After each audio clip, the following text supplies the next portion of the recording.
වසර 2500කට කලින් ලාඩනට හිටපු සිංහ බාහු රජු හා සිංහ සීවලි විසවට පුතු දෙන්නෙක් හිටියා.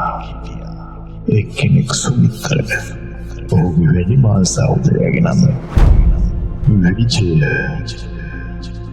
මේ කතාව ඔහු ගැන මහාවංශය කියන විදිහට විසමාචාර ඇති විජය සහ ඔහුගේ සහචරයින්ගෙන් රටේ ජනතාවට විවිධ කරදර බලහත්කාරකම් සිදු වුණා. මේ දේවල් ගැන ඔහු රජතුමාට කිහිප වාරයක්ම කිව්වා. හැබැයි එහෙම කළා කියලා තත්ත්වය තරම් සුබදායක වුණේ නැහැ.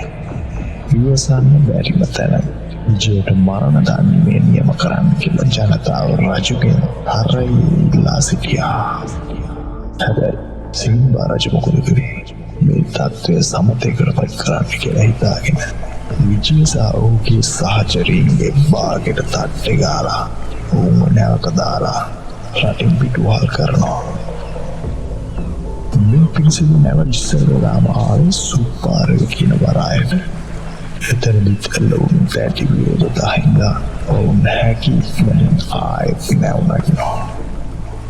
එහෙම විජය ඇතුළු 700 පිරිස ගෞතම බුදුන් වහන්සේ පිරිනිවන් පාපු දවස ලංකාවේ තම්බ පන්දුවට ගොඩ බහිනවා. ආරි කොහෙටද කියලා හරි හැටි නොදැහැතු විජය තාපස විසින් ගහක් මොළ හිටපු පුල්ලන් දෙවියන්ගෙන් අහනවා මේ දූපත මොකක්ද කියලා. එතකොට පුල්ලන් දෙවියන් උත්තර දෙනවා, මේ ලක්තිය මෙහෙ මිනිසුන් නෑ, ඔබට බය වෙන්න දෙයක් නෑ කියලා. ඉන්පස්සේ ඔවුන්ට එක්තරා යක්ක කාන්තාවක් හමු වෙනවා. ඇය මේ පිරිස එක්කන් එනවා. ඇයගේ නායිකාව කුවේණිය ගාවට. එතනදී කුවේණිය විසින් විජයගේ 700ක් සහචර පිරිස මායා බලයෙන් උමගක හිල කරනවා. මේ බව දැනගත විජය කොහොමද කුවේණිය බය කරලා පිරිස නිදහස් කරගන්නවා. ඒ පායටම ඇය විජයත් එක්ක විවාහ වෙන්නම් කියලා පොරොන්දු වෙනවා. බඩගින්නේ සිටි විජය ඇතුළු පිරිසට කුවේණියගෙන් කෑම වේලකුත් ලැබෙනවා. ඔහොම ටිකක් රැ වෙනකොට විජයට ලස්සන සංගීත සද්දයක් ඇහිලා ඒ මොකද්ද කියලා කුවේණියගෙන් අහනවා. ඒ මගුල් ගෙදරකින් ඇහෙන සංගීතයක්. යක්ෂ රජවරුම ඔක්කොම එතන ඉන්නේ හින්දා රට යටත් කරගන්නවා නම් මේක තමා හොඳම අවස්ථාව කියලා කුවේණිය විජයට කියනවා. කුවේණියගේ මායා බලය උදව්වට අරගෙන විජය මකුල් ගෙදරකට සහභාගී වෙලා හිටපු නිරායුධ යක්ෂ ගෝත්‍රිකයන් සේරම සමූල ඝාතනය කරනවා.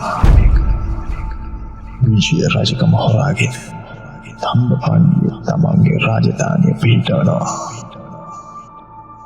ඔය විදියට පටන් ගත්තායි කියන විජයගේ කතාවේ අවසානය හොයාගෙන තමයි අපි අද යන්නේ.